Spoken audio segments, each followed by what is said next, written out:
I signed an NDA with a major gaming company, thinking it was just another formality. Little did I know, I was about to uncover one of the darkest secrets a billion-dollar corporation could bury. The consequences of speaking out could be far worse than any legal threat. I never intended to share this story. It was supposed to stay buried, a skeleton in the closet that I'd take to my grave. Maybe I'd tell a close friend or a random stranger at a bar, but mostly, I planned to keep it to myself. But things changed. Drastically. A few months ago, I stumbled upon a rumor about a new project from this gaming studio. Normally, I'd avoid anything related to them, but the buzz in the community piqued my curiosity. Most online rumors are false, but sometimes, in the right circles, you find someone who knows a little more. This time, I found a comment that stopped me cold. I'm surprised, the gaming company is still around. Does anyone else recall the disturbing stunt they pulled at their offices years ago? They never addressed it and continued on like nothing happened after seriously traumatizing people. Seriously. Stop buying their games. My heart raced as I read it. I couldn't believe what I was seeing. I kept rereading the comment, hoping it wasn't true. But deep down, I knew it was.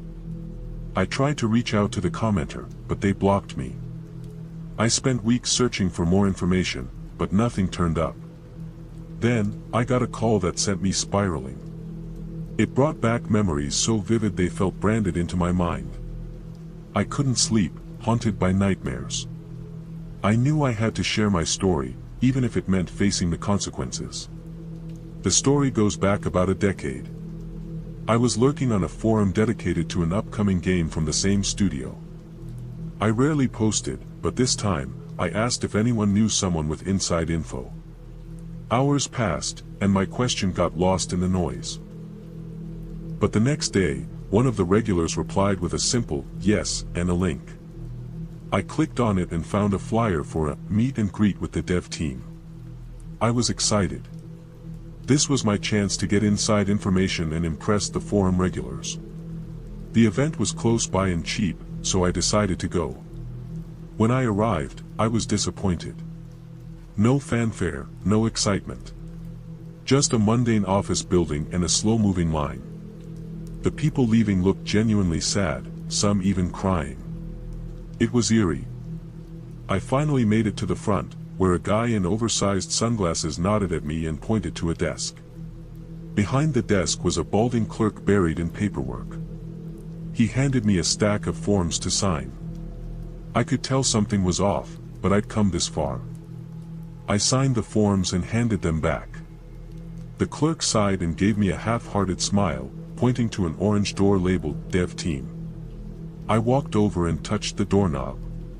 It was freezing. I yanked my hand back, but the clerk just shrugged. I tried again, wrapping my sleeve around my hand.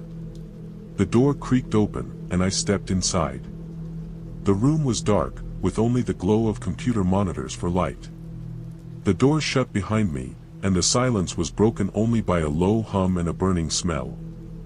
I called out, but there was no response. I tried the door, but it was locked. I was trapped. I looked around and saw a chair with someone slumped in it. The dim light cast a blue glow over their face. Their mouth was wide open, with a red and blue light spinning inside. Their eyes were gone, just empty sockets with light spinning in them. I nearly threw up. I realized the person was still breathing. The lights in their eyes and mouth were spinning faster with each breath. I looked at the computer screen and saw lines of code appearing and vanishing in real time. I moved to the next workstation and saw another body, same position, same lights, same code. I started recording with my phone, hoping to capture evidence. But then, the silence broke. One of the corpses started breathing deeper, and the lights spun faster. I turned my flashlight on and saw the room was bare, no windows, no vents. I was trapped with the breathing corpses. I ran back to the door and started banging on it, screaming for help. The breaths grew deeper, and the corpses started to move. I heard a wet cough, and one of them spoke in a loud whisper. The man from the front desk appeared and told me to leave. I tried to explain, but he just pointed at the door. Two large men came and dragged me out. Later, I got a text reminding me of the NDA and threatening legal action. I tried to check my footage, but it was corrupted. I called the police, but I couldn't bring myself to stay. There was no news story, no investigation, just silence. I don't know what to make of it all. The game came out to great reviews, but I couldn't bring myself to play it. I have this lingering dread that follows me. I don't know if what I experienced has anything to do with the studio, but I saw them coding something. I saw them building a game. The last corpse turned to me and said, "I'm in hell." I don't know who they were, but I'm sorry. I've received strange calls since then, threatening me to keep quiet. I don't know what to do with this information. I can't share the location or any details. I just wanted to vent. Be careful which doors you step through. You never know what you'll find on the other side. It all began with the typical post-high school mischief. I had hatched a plan with my girlfriend to spend a private weekend at her dad's cabin by the lake. The scheme was straightforward. I'd tell my parents I was visiting my grandparents, leave home on Friday, and meet her at the cabin. We'd have Friday afternoon and most of Saturday to ourselves. We covered our tracks. She'd tell her mom she was with her dad, and I'd call my parents and grandparents, saying I was stopping at a friend's house halfway. If anyone questioned why I never showed up, I'd claim I fell asleep and decided to stay the night. In hindsight, the plan was overly complicated. I could have just said I was staying at my friend's house, but back then, I was too caught up in the excitement. The cabin was about an hour away from both our parents' homes in opposite directions. Despite my nervous nature, I was determined. I'm the type who's always on edge, constantly looking for signs that things might go wrong. This plan, fraught with potential pitfalls, only heightened my anxiety. Every wrong turn, GPS glitch, or unexpected obstacle felt like a warning to turn back. Everything went smoothly at first. I met my girlfriend at the cabin, and we spent the evening like any teenage couple would. Around midnight, I got a call from my parents checking in. I reassured them I was fine and on my way. Then, at 2 a.m., disaster struck. My girlfriend's phone buzzed with a message from her dad.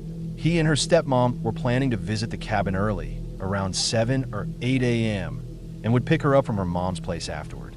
Panic set in. We had to clean the cabin and part ways before dawn. She'd go to her mom's apartment, either sneaking in or waiting in the parking lot, while I'd drive to my grandparents' place, doing the same. I left the cabin alone, my heart pounding with fear of being caught. I focused on the road and my phone's GPS, counting down the minutes to my exit. But something was wrong. The exit never appeared.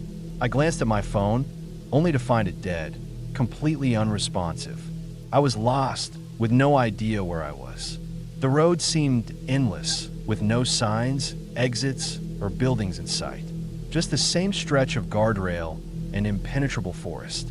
Hours felt like they passed as I drove, my mind racing with every possible disaster. Running out of gas, breaking down, hitting a deer, each scenario ending with me stranded and having to explain my late-night whereabouts. Then, in the distance, I saw a glimmer of hope, streetlights lining the highway. Relief washed over me, but it was short-lived. The lights seemed endless, and still, there was nothing around. No cars, no signs, just the same monotonous stretch of road. My frustration grew, mixing with the dread that had settled in my chest. I was sweating, my nerves frayed. The radio suddenly burst to life with a deafening static noise, stuck on a single channel. I tried to turn it off, but it was unresponsive. In a fit of anger, I punched the radio, but it did nothing. The static continued, and as I looked out the window, the streetlights began to dim, the static fading with them. Then, everything went dark and silent. Just my headlights, the hum of the truck, and the endless night. I was terrified, more so than I'd ever been. I knew I had to get out of there, but my options were limited. I considered cutting through the woods, but quickly dismissed it as a bad idea. Turning around seemed like the best option. At least I'd be heading back towards civilization. But as I slowed down to make a U-turn, the lights behind me started going out, one by one, darkness consuming them like a monster. I stepped on the gas, determined not to be caught in that darkness. It felt evil, just like the red lights that had lit up moments before.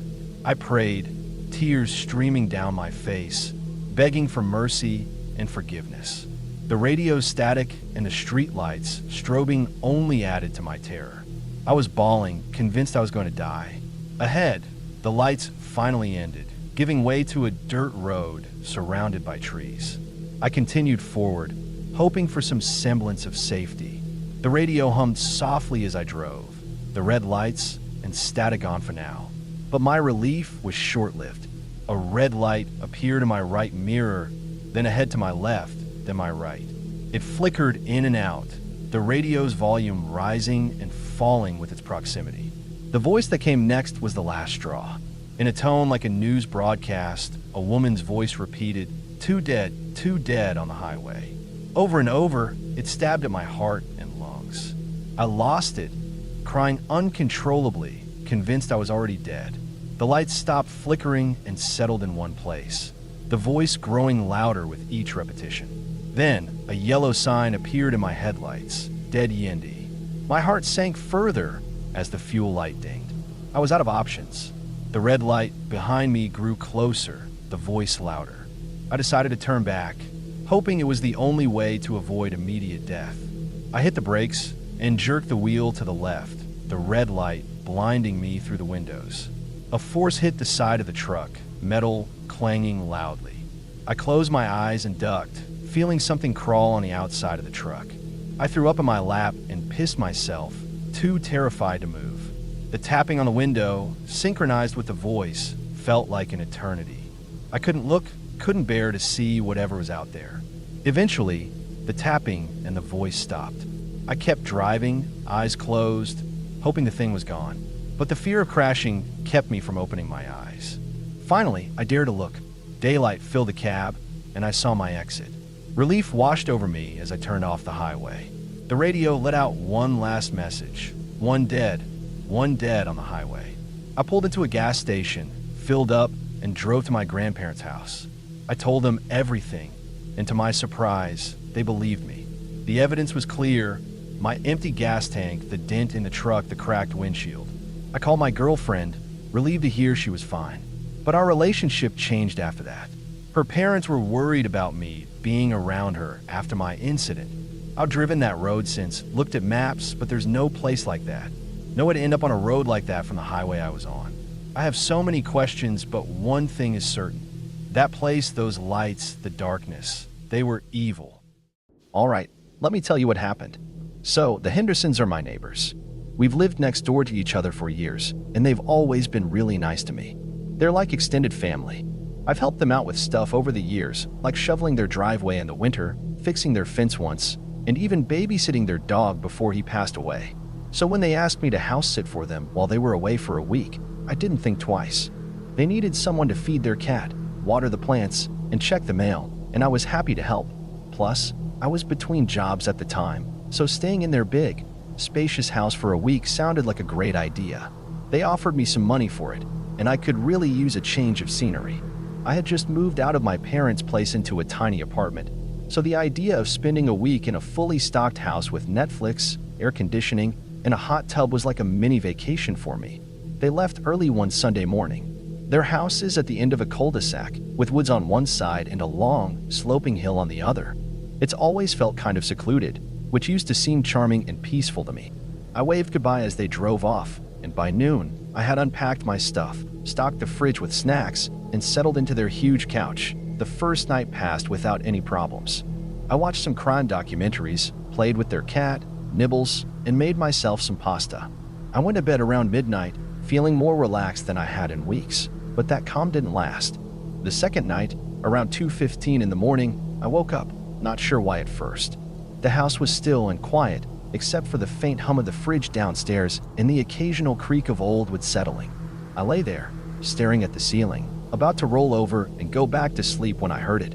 A soft, intermittent scratching sound. It was subtle, like someone dragging fingernails along drywall. I sat up, my heart rate quickening. Maybe it was Nibbles? I grabbed my phone and used the flashlight to check. I found her fast asleep at the foot of the bed, curled into a little ball. The scratching sound came again. It wasn't loud, but it was persistent. I followed the sound to the hallway, stepping carefully so I wouldn't wake the cat. The noise grew slightly louder as I approached the second-floor corridor just outside the guest bedroom. The wall across from the linen closet seemed off. I couldn't put my finger on it at first. The hallway was painted as soft, off-white like the rest of the house, but this portion of the wall had a slightly different sheen, like it had been painted more recently. The air felt colder here too. I reached out and touched the surface. It was hollow. I ran my hand along the wall until I found it, a faint vertical seam, almost invisible. There was a tiny indentation at about waist height, like a hidden latch or button. I pressed on it, half expecting it to do nothing. Instead, it clicked. A section of the wall swung inward, revealing a narrow passageway behind it. No lights, just a yawning darkness that stretched into what looked like unfinished basement wall. I didn't go in. Not that night. I was freaked out enough just discovering it. I closed the door, or panel, or whatever it was, and backed away. I didn't sleep the rest of the night. The next morning, sunlight streamed through the curtains, but I still felt the weight of that hidden door pressing on my mind. The house felt different somehow, like it was watching me, waiting. I kept telling myself it was just my imagination running wild. After all, the Hendersons were normal people. They wouldn't keep a secret passage in their walls, would they? I decided to focus on the tasks they had left me. Feeding Nibbles, watering the plants, collecting the mail. Keeping busy was the only way to keep the creeping dread at bay. But even as I did chores, my eyes kept drifting toward the hallway where the hidden door was. Later that afternoon, curiosity got the better of me. I told myself I would only look for a moment, just to see what was down there. Maybe some old storage space. A forgotten crawl space. I grabbed a flashlight and headed to the hallway. My hands trembled as I pressed the latch and pulled the door open again. The stairwell was narrower than I expected, the air stale and damp. I took a deep breath and began my descent. The stairs creaked beneath my weight, echoing in the confined space. My flashlight barely cut through the darkness. At the bottom, I found a small room with rough stone walls and an uneven dirt floor.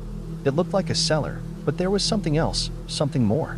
Against one wall, old shelves held jars filled with strange objects I couldn't identify. Twisted roots, brittle bones, yellowed papers covered in cryptic symbols. A thick layer of dust covered everything, untouched for who knows how long. My heart pounded. This was no ordinary storage room. On the table in the center, I found a leather-bound journal. The cover was cracked, but the pages inside were surprisingly well preserved. I flipped it open and began to read. The journal belonged to someone named Eleanor Henderson, the matriarch of the family. Her entries started innocently enough, recounting daily life and chores. But as I read on, the tone darkened. Eleanor wrote about strange noises in the house at night, shadows that moved just beyond her vision, voices whispering in the walls. She spoke of rituals, secret meetings, and warnings from ancestors to guard the house from the watchers. My skin crawled. I knew I should stop, but I couldn't. The last entry was the most chilling. Eleanor wrote about a presence living in the hidden room beneath the house. She called it a guardian, a dark force that demanded silence and obedience. She warned anyone who found the door not to enter, or they would face terrible consequences. I snapped the journal shut, my hands shaking. Suddenly, the cellar door slammed shut above me, plunging me into darkness. Panic seized me. I scrambled toward where the door should be, banging and shouting, but there was no answer. The narrow room echoed my voice back at me like a taunt. I fumbled for my phone to call for help, but the screen remained blank, no signal, no light. I was trapped. I sat down heavily, trying to steady my breathing. The cold air seemed to close in around me. Then I heard it, a faint scratching noise, the same as the night before but closer, more urgent. The light from my flashlight flickered and dimmed. I felt eyes on me, unseen and unblinking. I tried to stand, but a sudden chill wrapped around my ankles like icy fingers. The hairs on my neck stood up. A whisper echoed from the shadows. "Leave, now." I wanted to run, but my legs wouldn't move. The voice came again, louder this time, filled with anger and sorrow. "Leave, or suffer." I closed my eyes and prayed. When I opened them again, the flashlight was dead, the room pitch black. I sat frozen in the dark, listening to the silence that followed. Minutes, or was it hours, passed before the cellar door finally creaked open. I stumbled up the stairs into the hallway, gasping for fresh air. The house felt different, colder somehow. I swore I saw a shadow flicker past the doorway to the cellar, but when I looked, there was nothing there. For the rest of the week, I avoided the hallway, avoided the door. But at night, I could still hear faint scratching, whispering from the walls. I left as soon as the Hendersons returned, my hands shaking as I handed back the keys. I haven't told a soul what I found down there, but sometimes, when I'm alone, I swear I still hear the scratching beneath my own walls. Days after returning the keys, I found myself unable to shake the feeling that something had followed me home. My apartment, once a place of refuge, now felt claustrophobic and cold. I kept hearing faint noises, scratches on the walls, soft whispers in the dead of night. I convinced myself it was just stress, or maybe the old building settling. But deep down, I knew it wasn't that simple point. One evening, unable to bear the silence, I decided to investigate. I sat in my living room with a notebook, trying to write down everything I remembered from the journal in the cellar. The strange symbols, the warnings about the guardian, the stories of shadows that moved on their own. Suddenly, the lights flickered. The air grew icy. The hairs on my arms stood on end.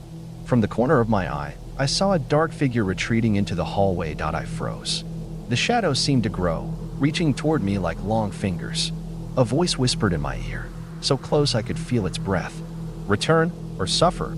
I grabbed my coat and fled the apartment, heart pounding. I spent the rest of the night driving aimlessly, unsure of where to go or what to do. Over the next few days, I tried to contact the Hendersons. I needed answers. Had they known about the secret cellar? The dark presence? But my calls went unanswered. Their house was empty, the lawn overgrown, mail piling up. Desperate, I visited the local library to dig into the town's history. I found old newspapers and records mentioning the Henderson family. There were stories of strange disappearances, sudden deaths, and rumors of occult practices dating back over 100 years. One article caught my eye, a report of a young woman who vanished from the house in the early 1900s. The family said she had run away, but locals whispered she had been taken by something dark, something that lived in the woods and beneath the house. I felt the walls close in as I read. The house was more than just a home. It was a trap, a prison for something evil. That night, my nightmares worsened.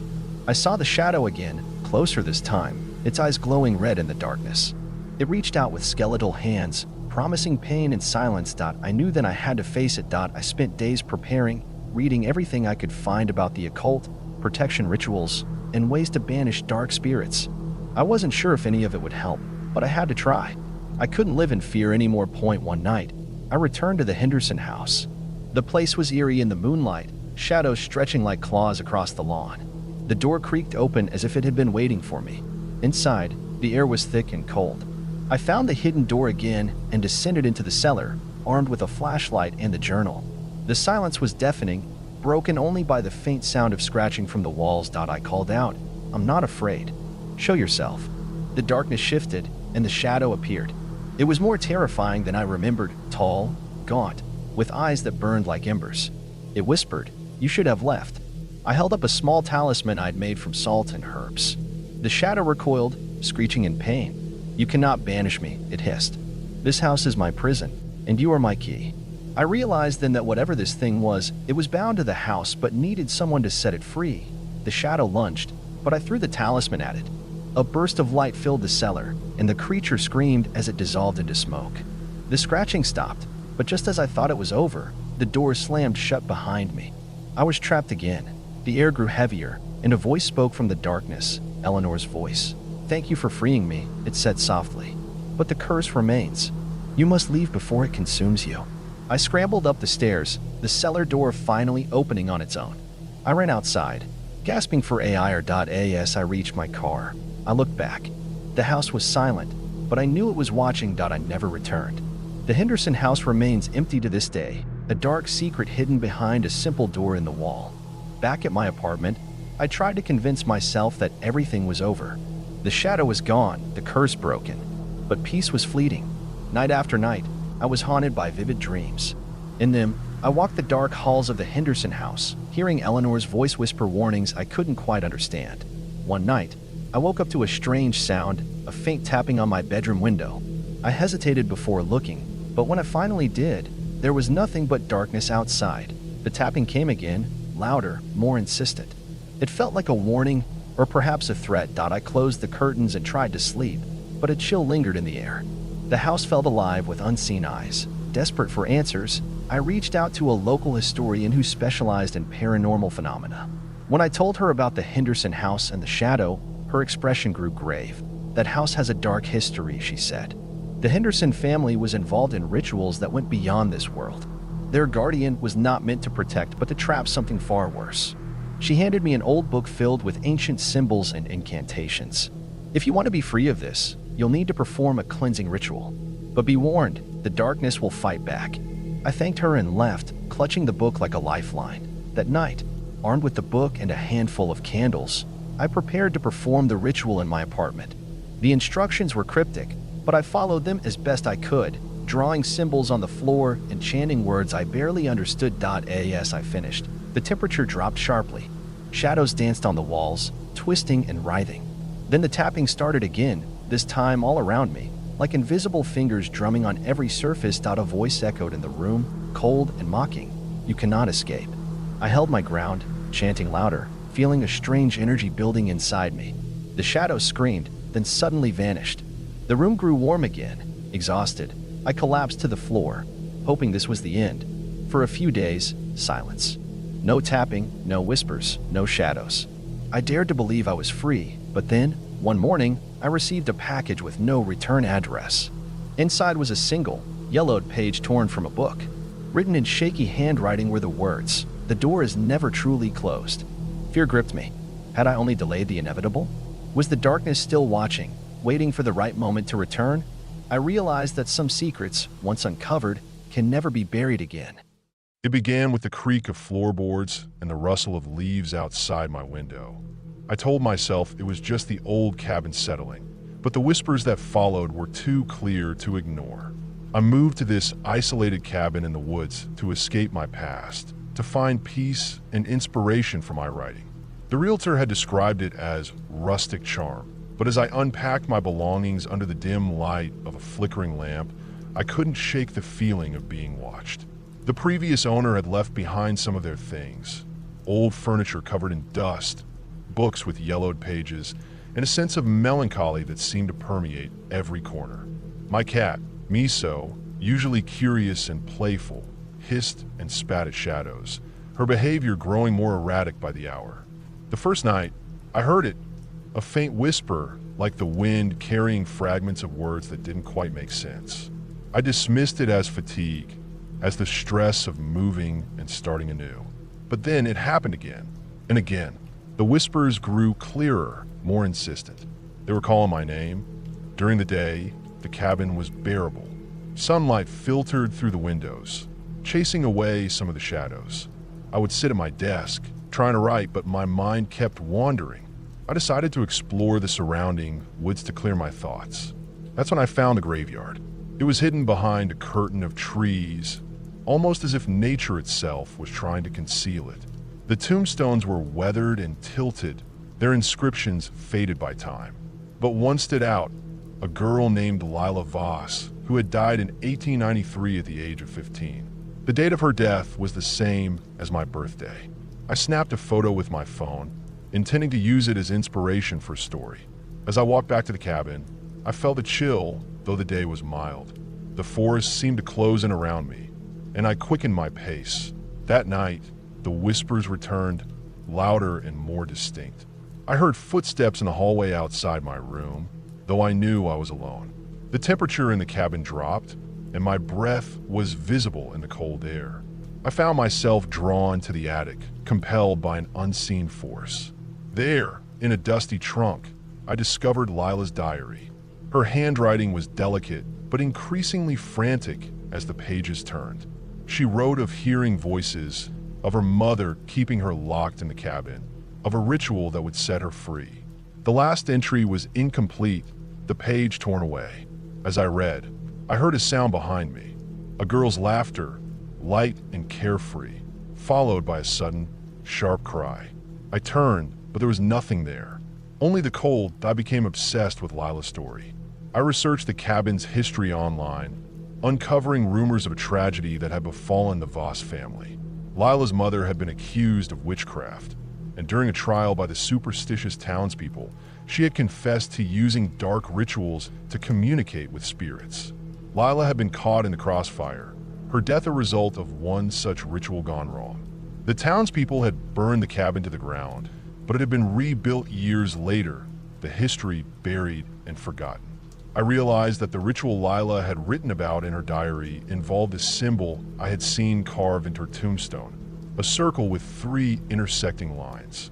The same symbol was etched into the floor of the cabin's basement. The hauntings intensified. Lila's spirit began to appear, a pale, translucent figure in a white dress, her eyes hollow and filled with sorrow.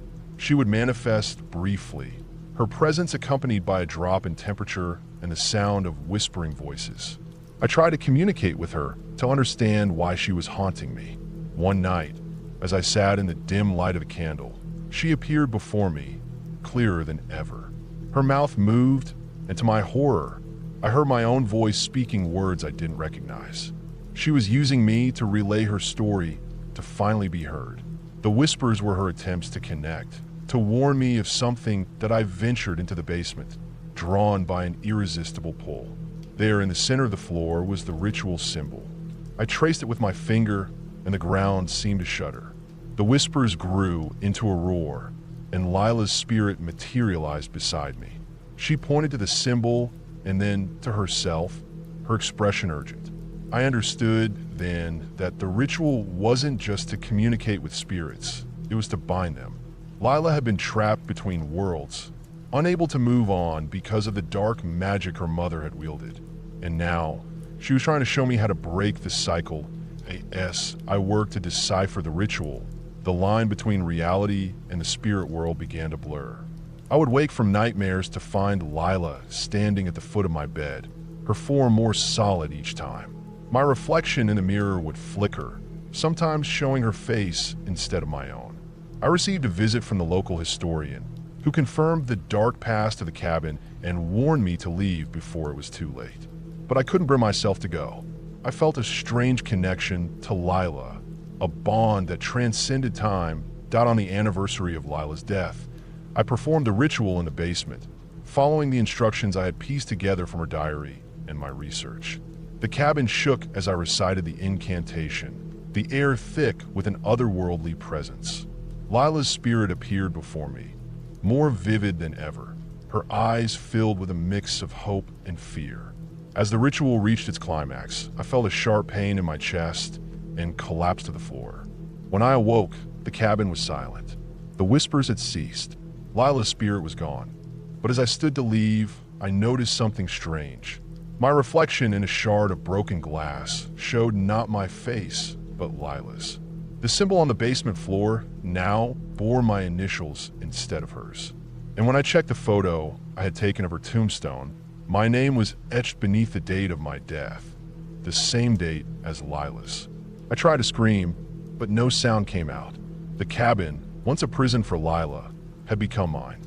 And now, I wait in the pines, my whispers carrying on the wind, searching for the next person to hear my story and break the cycle that binds me to this place. As I sit here now, the quill in my hand moves of its own accord, recording these words. The whispers have started again, but this time, they're mine. I know that somewhere, someone will hear them and come to the cabin, just as I did. And the cycle will continue. The cold seeps into my bones as I write, the air growing thicker with each passing moment. The walls of the cabin seem to close in, the shadows lengthening even in the light of day.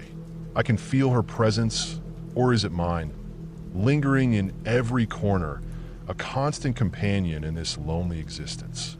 The townspeople avoid the cabin now, their eyes widening with fear when I pass by. They don't see me, of course. They never do. Only the occasional trespasser stumbles upon the place, drawn by the same mix of curiosity and desperation that brought me here. And when they do, I'm there, waiting in the shadows, my whispers guiding them toward the same fate I couldn't escape. I've tried to leave, to break free from this prison of wood and memory. But the forest rejects me, the trees intertwining their branches to block my path. The road that once led me here is now overgrown, buried beneath years of fallen leaves and time. I am bound to this place, just as Lila was before me. Our spirits are intertwined, hers and mine, two souls trapped in an endless loop of suffering and longing. The ritual didn't free her. It merely passed the burden onto me. And now, I wonder if there will ever be an end to this cycle, or if I am doomed to repeat Lila's fate for eternity. The days blend together, each one a mirror of the last. I go through the motions of living, though I am no longer alive. I sit at the desk, my fingers hovering over the keyboard as if to write, but no words come. The pen in my hand remains still, the page blank. The only stories that emerge are the ones I whisper into the wind, carried away by the pines to whoever might listen. Sometimes I think I see her, Lila, in the periphery of my vision, her pale form drifting through the woods. She watches me with a mix of pity and sorrow, her own prison now mine. We are companions in this torment, two ghosts bound by a ritual gone wrong. I've examined every inch of the cabin, searching for a way to reverse what I've done. The attic holds no answers, only more dusty relics of the past. The basement's symbol taunts me, a reminder of my failure. The walls hold my memories now, intertwined with Lila's. I can feel her presence in the creak of the floorboards, in the rustle of the curtains, in the chill that runs down my spine when I think I'm alone. She is here, always here, a silent observer to my eternal suffering. The whispers have changed. They're no longer just Lila's voice. They are mine too, echoing through the trees, calling out to those who might never hear. I don't know if I'm trying to warn them or if I'm hoping they'll join me. Perhaps it's both. Perhaps I've become what I once feared, the thing that lurks in the shadows, the ghost that haunts the dreams of the living. And as the years pass, I wonder if anyone will ever break the cycle, or if I'm destined to remain here, forever whispering in the pines. The moon rises full and bright, casting an ethereal glow over the cabin and the surrounding woods. Its light filters through the windows, illuminating dust particles that dance in the stale air. I sit by the window, watching the moon's reflection on the floor, and I think about all the times I tried to leave. The first time, I packed a small bag with essentials and set off toward what I believed was the road. But after hours of walking, I found myself back at the cabin, as if the forest itself had guided me home. The second time, I tried to drive away, but my car refused to start. No amount of coaxing or force would make it budge. It was as if the cabin had a hold on me, physically preventing my escape. I remember the day I found the old photograph album in the attic. It was tucked away in a corner, half buried under a pile of forgotten blankets. The pages were brittle, and many of the photos were faded or damaged, but some were still clear enough to make out. They showed the Voss family, the mother, stern and unsmiling, with eyes that seemed to pierce through the camera lens. Lila, a young girl with a shy smile, her hair braided neatly, and a younger brother, his face smudged with dirt, a mischievous grin on his lips. There were photos of the cabin before it was burned, its walls intact and its windows bright. I wondered what had happened to the brother. Had he escaped the tragedy that befell his sister and mother? Or had he been lost to the same darkness that now consumed me? The local historian I spoke to didn't have answers about the brother. He only knew the basics of the Voss family story, the accusations of witchcraft, the ritual gone wrong, the fire that destroyed the cabin. He told me that after the fire, the brother disappeared. Some said he ran away, unable to bear the guilt of his sister's death. Others whispered that he too had fallen victim to the dark forces at play. His fate remained a mystery, another thread in the tangled web of the cabin's history. As the days turned into weeks, and the weeks into months, I grew more resigned to my fate. I accepted that I was trapped here, just as Lila had been, but I also found a strange comfort in the routine of my existence. I would wake each morning to the same dim light filtering through the windows, prepare a simple breakfast of whatever supplies I'd left, and spend my days exploring the cabin and the surrounding woods, searching for any clue that might help me understand a ritual and how to reverse it. I discovered hidden compartments in the walls, filled with old letters and trinkets that hinted at the lives of those who had once called the cabin home. I found a small music box in the attic that played a haunting melody when opened. The tune was familiar, though I couldn't place where I had heard it before. It reminded me of childhood lullabies, songs sung to comfort and soothe. I wondered if it had belonged to Lila, if she had listened to its music in her final days. The woods around the cabin revealed more secrets too. There was a small stream that ran nearby, its waters clear and cold. I would sit by its banks, listening to the gentle flow, and sometimes I would swear I could hear laughter carried on the breeze. Childish, playful laughter that made my heart ache with a longing I couldn't explain. I followed the stream one day, hoping it might lead me to a path out of the woods. Instead, it brought me to a clearing where wildflowers bloomed in abundance, their colors vibrant against the dark forest floor. In the center of the clearing stood a single oak tree, ancient and massive, its branches stretching wide to embrace the sky. There was something ancient about the tree, something that made me feel both awed and terrified. I could sense that it was a witness to the cabin's history, to the lives and deaths of those connected to it. I returned to the clearing often, drawn by a pull I couldn't resist. I would sit beneath the oak tree, its shadow covering me like a protective cloak, and I would talk to it. I told it my story, my fears, my hopes. I asked it for answers, for a way to break free from the cycle that bound me. And sometimes when the wind blew just right, I would swear the tree responded, its leaves rustling in a way that seemed almost intentional, as if it were trying to communicate with me. During one of these visits, I noticed something etched into the bark of the tree, a symbol identical to the one in the basement and on Lila's tombstone. The circle with 3 intersecting lines. My heart raced as I traced the symbol with my fingers. It was deeper than the other markings I had seen, as if it had been carved with more purpose and power. I realized then that the oak tree was likely the focal point of the ritual, its ancient roots channeling the energy needed for such dark magic. With this new knowledge, I returned to the cabin with a sense of determination I hadn't felt in months. I gathered all the materials I had found related to the ritual, the diary, the photographs, the symbol etched from the basement, and spread them out on the kitchen table. I studied them for hours, comparing notes and trying to piece together the true purpose of the ritual. It became clear to me that the ritual wasn't just a simple binding spell. It was a sacrifice, a way to transfer a spirit from one host to another, ensuring that the original spirit could finally move on while the new host became trapped in its place. Lila's mother had performed the ritual in a desperate attempt to save her daughter's soul after the townspeople had turned against them. But in her haste and grief, she had made a critical error. The ritual required a willing participant to serve as the new host, but she had forced Lila into the role, making the transfer incomplete and unstable. This left Lila's spirit tethered to the cabin, unable to find peace. And when I had performed the ritual again, thinking I was helping her, I had inadvertently made myself the new host, completing the transfer and freeing Lila's spirit at last. But freedom for Lila meant imprisonment for me. And now, I was determined to find a way to reverse what had been done. I needed to perform the ritual once more, but this time, I needed to find a willing participant to take my place. The challenge was that I couldn't interact with the living in any conventional way. I was trapped in this in-between state, visible only to those who were receptive to the supernatural or those who stumbled upon the cabin with a pure heart and a troubled mind that I spent countless nights crafting a message, a story that I hoped would draw the right person to the cabin.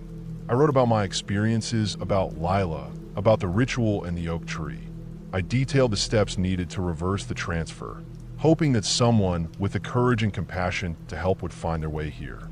I left the message in plain sight, on the kitchen table, knowing that if someone were to come here, they would eventually discover it. The waiting was the hardest part. Days turned into weeks as I wandered the cabin and the woods, my presence unnoticed by the outside world. I would watch from the windows as occasional hikers passed by, their eyes never lingering on the cabin for too long. I would follow them at a distance, hoping they might feel the pull of the place and return. But they never did. Each passing day brought with it a new sense of despair, a fear that I would be trapped here forever. And then, one autumn evening, as the leaves began to turn golden and crimson, I sensed a change in the air. A new presence, different from my own and Lila's, lingering at the edge of the woods. My heart raced, not with fear, but with hope. I moved toward the front window, peering out into the gathering dusk. There, standing at the edge of the clearing, was a young woman. She had shoulder-length brown hair and wore a simple, worn jacket. Her eyes were wide with curiosity and a hint of apprehension as she gazed at the cabin that I watched as she took a tentative step forward, then another. The woods seemed to part for her, as if welcoming her home. I could sense that she was troubled, her mind burdened by sorrow and unanswered questions. She was the one, the person who would finally break the cycle. As she approached the cabin door, I prepared myself. I knew that once she entered, the ritual would have to begin anew. I had to guide her, to help her understand what needed to be done without frightening her away. I took a deep breath, steeling myself for the confrontation that was about to unfold. The young woman reached for the door handle. It turned easily, as if the cabin itself was inviting her in. She stepped inside, her eyes adjusting to the dim light. For a moment, she stood still, her gaze sweeping across the room. Then, she saw the message on the kitchen table. She walked over and picked up the pages, her eyes darting across the handwritten words. I watched her face closely, searching for any sign of understanding or fear. To my relief, she didn't seem scared. Instead, her expression was one of quiet determination, as if she had known all along that she was meant to find this place. She looked up, her eyes meeting mine. For the first time since I had become trapped here, I felt a glimmer of hope. Perhaps, at last, my story was about to reach its end. That I approached her slowly, my movements deliberate and gentle. I needed her to trust me, to believe in what I was about to tell her. As I spoke, my voice carried the weight of years of loneliness and despair, but also a newfound sense of purpose. "My name is Clara," I began, my voice trembling slightly. "I know this must seem strange and frightening, but I need your help. This cabin, it's not just a place. It's a prison. For me, and for others before me." She listened intently, not interrupting, her eyes never leaving mine. I could see the questions forming in her mind, but she waited patiently for me to continue. "I found this place hoping to escape my past," I went on, "but instead, I became ensnared in a cycle of suffering that dates back over a century. It all revolves around a ritual, a dark ritual that binds a spirit to the cabin, trapping them here until another takes their place." I paused, gathering my thoughts. This was the difficult part, the part where I had to explain that she was the one who had to take my place. But I couldn't bring myself to say it outright. Instead, I tried to focus on the positive, the freedom that awaited me if she agreed to help. "The ritual requires a willing participant," I said softly. "Someone who understands the weight of what they're agreeing to. In return, they have the power to break the cycle once and for all, to free not just me, but all the spirits that have been trapped here over the years." The young woman's expression remained neutral, but I could see the wheels turning in her mind. She was considering her options, weighing the risks against the potential reward. I held my breath, hoping she would agree. Finally, she spoke. Her voice was steady, though I could hear the underlying tension. "Why me?" she asked. "Why did I find this place now?" I smiled sadly. "I don't know, but I believe you were meant to. There's something about you, a strength, a connection to the supernatural, that makes you the perfect candidate. You don't have to do this, of course, but if you choose to, I swear I will do everything in my power to help you." We stood there in silence for what felt like an eternity. The weight of the moment hung heavy in the air. Finally, she nodded, her decision made. "I'll do it," she said quietly. "I'll help you." Relief washed over me, followed quickly by a surge of gratitude. I had to fight back tears as I realized that my nightmare might finally be coming to an end. "Thank you," I whispered. "Thank you so much." The ritual preparations began immediately. We gathered the necessary items from around the cabin, the symbol from the basement, the music box from the attic, even the old photograph album. We set them up in the clearing beneath the ancient oak tree. Following the instructions I had pieced together from Lila's diary and my own research, as the moon rose high in the sky, we stood side by side in the center of the clearing. The young woman held my hand, her grip firm and reassuring. I recited the incantation, my voice growing stronger with each word. The air around us began to hum with energy, the leaves on the oak tree rustling violently despite the lack of wind, that I could feel the transfer beginning.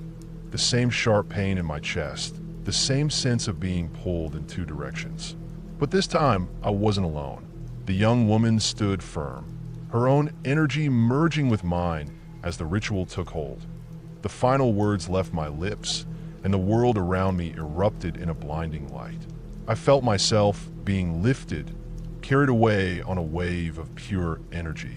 The pain subsided, replaced by a profound sense of lightness and freedom. When the light faded, I found myself standing on the other side of the clearing, my body no longer bound by the earthly ties that had held me for so long. I turned to thank the young woman, but she was gone. In her place stood Lila, her form solid and whole for the first time in over a century. She smiled at me, her eyes filled with gratitude. "Thank you," she said, her voice clear and strong.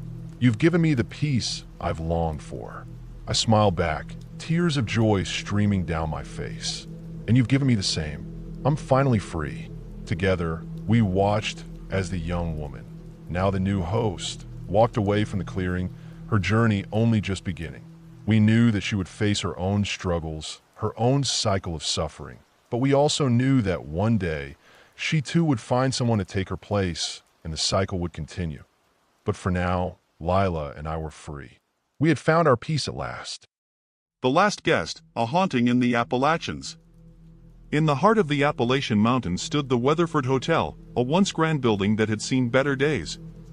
Built in the early 1900s, it had been a bustling retreat for the wealthy, offering opulent ballrooms with crystal chandeliers, lavish gardens where peacocks strutted, and a reputation for impeccable service. But as the years passed, the hotel's glory faded. The once lavish ballrooms fell silent, the chandeliers dimmed, and the peacocks that had strutted across the lawns vanished. By the 1970s, the hotel had closed its doors, left to the mercy of time and the elements. But in the small town of Blackwood, where the hotel loomed like a dark sentinel on the outskirts, legends grew. Locals whispered that the hotel was cursed, that the spirits of those who had died within its walls still wandered the corridors. The most persistent tale was that of room 309, where a young bride had thrown herself from the window on her wedding night after discovering her husband's betrayal.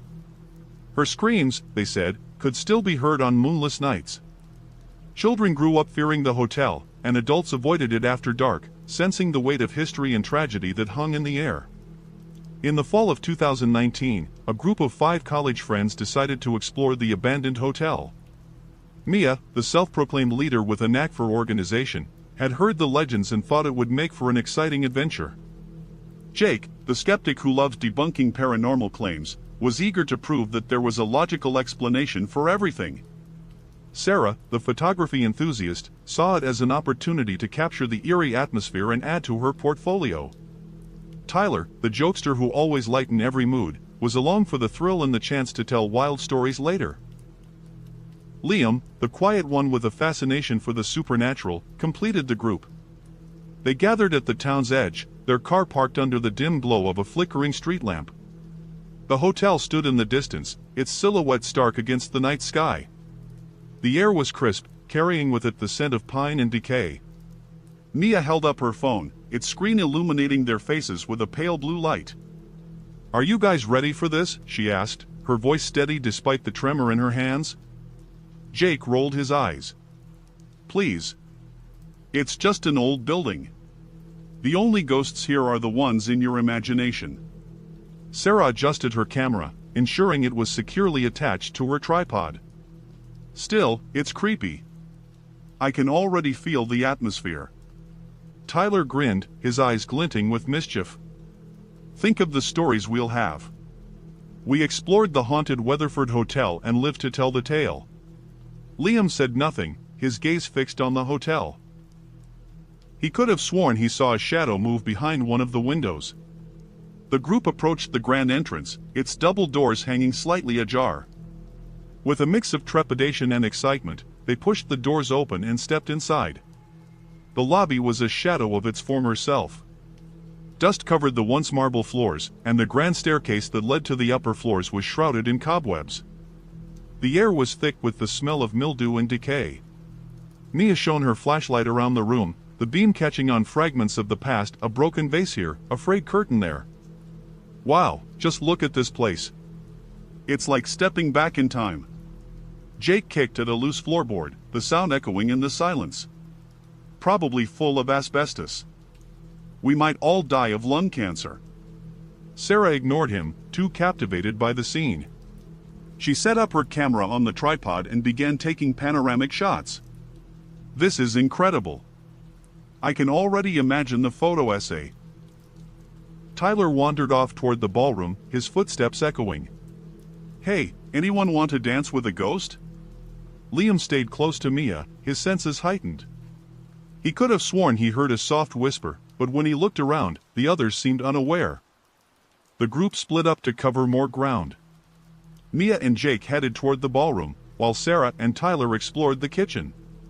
Liam wandered off alone, drawn by a strange sense of familiarity. In the ballroom, Mia's flashlight revealed dust-covered furniture and a grand piano in the corner. The walls were adorned with faded wallpaper, and a massive chandelier hung precariously from the ceiling. Jake kicked at a dust-covered chair, sending particles swirling into the air. Can you imagine the parties they had here? Mia asked, her voice hushed. Jake snorted. More like booze-fueled orgies. The rich were gross even back then. As they moved deeper into the room, Mia noticed a small alcove she hadn't seen before. She ventured inside, her flashlight revealing an old music sheet on a stand. Look at this. Moonlight Sonata. How cliché. Tyler and Sarah in the kitchen found abandoned pots and pans, some still containing remnants of meals long past. Sarah shuddered as she imagined the once bustling kitchen, now a tomb of forgotten feasts. Tyler made spooky faces at the camera, trying to lighten the mood. Liam, meanwhile, found himself in what appeared to be a small chapel. A dusty altar stood at the front, and rows of pews faced it. He could almost hear the echoes of long-ago ceremonies. As he turned to leave, he caught sight of something in his peripheral vision, a figure standing at the back of the chapel. He froze, his breath catching in his throat. When he turned to look directly, the figure was gone. After reuniting on the ground floor, the group decided to head upstairs. The staircase creaked ominously under their weight. The second floor was much like the first. Empty rooms, broken furniture, and an overwhelming sense of abandonment. But as they reached the third floor, the atmosphere shifted. The air grew colder, and a low hum seemed to emanate from the walls. Mia's flashlight flickered, casting eerie shadows that danced and twisted. The friends exchanged nervous glances but pressed on, driven by curiosity and the thrill of the unknown. They reached the end of the hallway, where room 309 stood slightly ajar. The door seemed to beckon them, promising secrets and chills. Mia placed a hand on Jake's arm. You coming? Jake swallowed hard. Lead the way. Sarah adjusted her camera, ensuring it was recording. Whatever happens, we'll catch it on film. Tyler made a joke to lighten the mood, but his laughter echoed hollowly in the silent hallway. If I disappear, remember I told you so. Liam lingered at the back, his eyes wide with anticipation and fear. He could have sworn he heard whispers growing louder. Inside room 309, the friends were met with an unexpected sight. Unlike the rest of the hotel, the room was surprisingly well preserved. The furniture was intact, covered in white sheets, and the wallpaper, though faded, still clung to the walls. In the center of the room stood a four-poster bed, its canopy drooping slightly. Mia stepped inside, her flashlight beam sweeping the room. It's like time stood still in here. Jake followed, his skepticism waning in the face of the room's eerie preservation. How is this possible? Sarah set up her camera in a corner, hoping to capture any paranormal activity. This is perfect. The contrast between the decay outside and the preservation in here is incredible. Tyler whistled low. Almost feels like someone's been keeping it clean. Or something. Liam stood by the door, uneasy. He He felt eyes on them, an invisible presence watching from the shadows.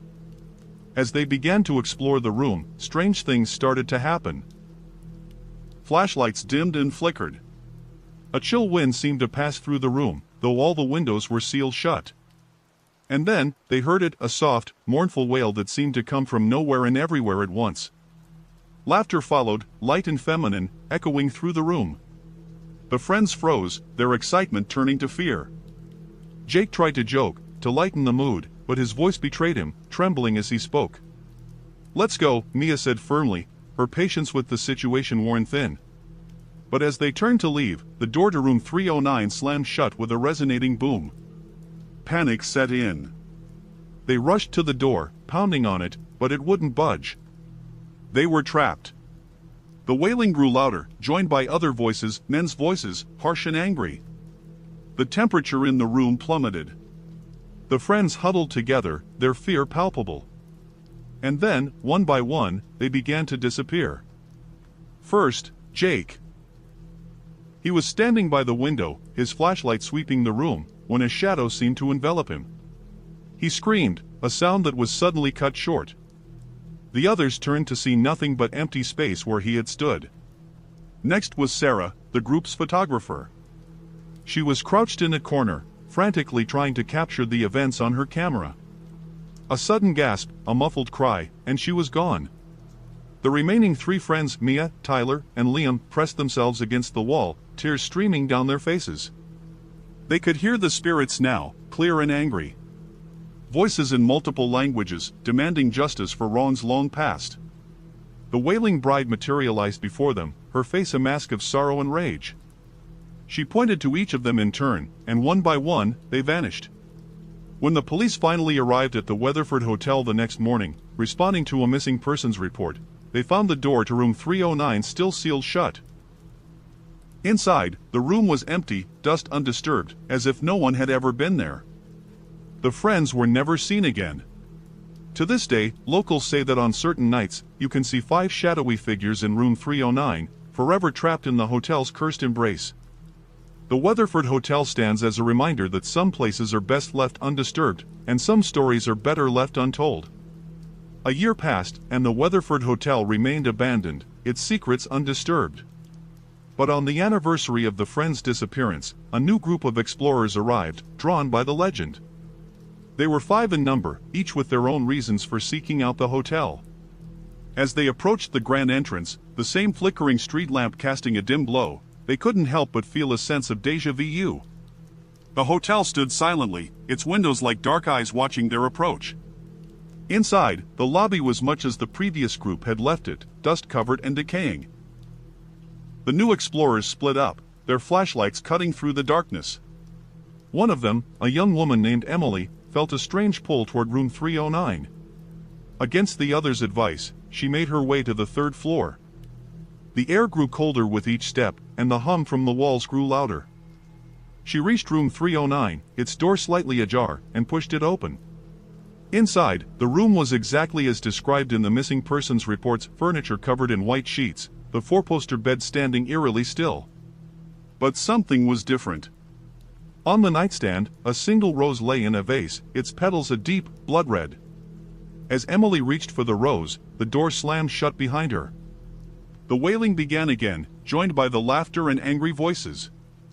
The spirits of the Weatherford Hotel had claimed another victim. The cycle continues, with the Weatherford Hotel serving as a magnet for the curious and the daring. Each new group that enters room 309 meets the same fate as the last, becoming part of the hotel's eternal tapestry of tragedy. The spirits of the past, forever trapped between worlds, seek new company in their eternal torment. The wailing bride, the angry men, and the countless others who have fallen victim to the hotel's curse, wait patiently for the next unsuspecting souls to join them. And so, the Weatherford Hotel stands as a testament to the unknown, a place where the boundary between the living and the dead is thin and easily crossed. It remains a warning to those who seek thrills without respecting the power of the unknown. For those who listen closely on moonless nights, the whispers of the hotel's victims can still be heard, carrying a message that is both a warning and an invitation. The cycle never ends, and the hotel is always hungry for more. The Abandoned Space Station Ethos. 7 loomed like a skeletal titan in the inky void of Jupiter's orbit. Its hull, scarred by decades of radiation and neglect, was a relic of humanity's hubristic reach for the stars. When salvage crews reported anomalous energy readings, the United Earth Coalition dispatched a team to investigate. Among them was Jax Rourke, a salvage engineer haunted by a past as fractured as the station itself. What they found would unravel the boundaries of reality and Jax's sanity. Jax Rourke had always felt like an outsider. Orphaned at a young age, she was taken in by Dr. Alara Voss, a brilliant but reclusive scientist working on cutting-edge xenobiology research. Dr. Voss became Jax's mentor and, in many ways, her family.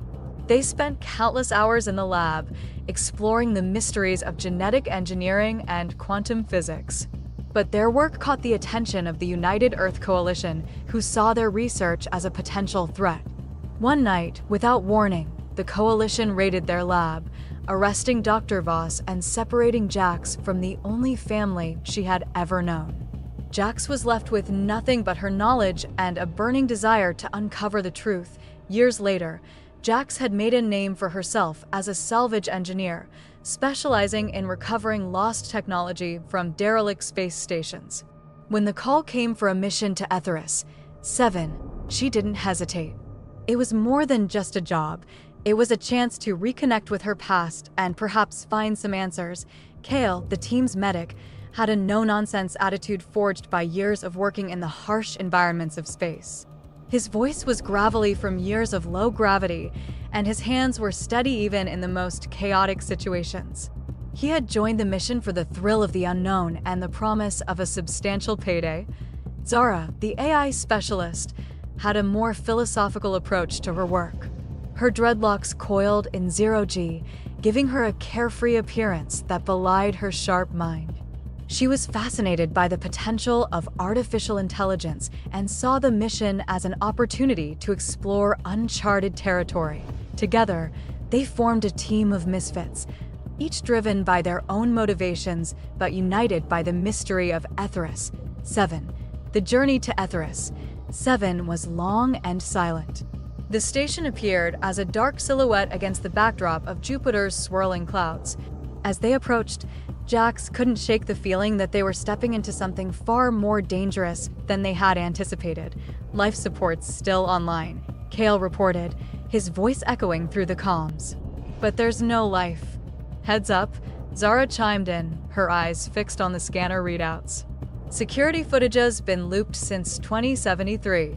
Jax's breath fogged her visor as she floated in the airlock.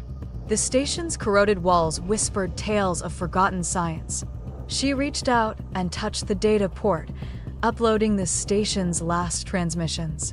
Static crackled through her neural interface. Containment breach in Sector D. Quantum isolation failure. The logs were in English, but the urgency was universal. They belonged to Dr. Alara Voss. Jax's heart skipped a beat. Dr. Voss's face flickered in her mind's eye, a ghost from her past. She had to find out what happened here. Sector D's cryobays reeked of ammonia. Jax pried open a frost-coated hatch to find rows of stasis pods, their bioreadouts dead. One pod sparked a faint, pulsing rhythm.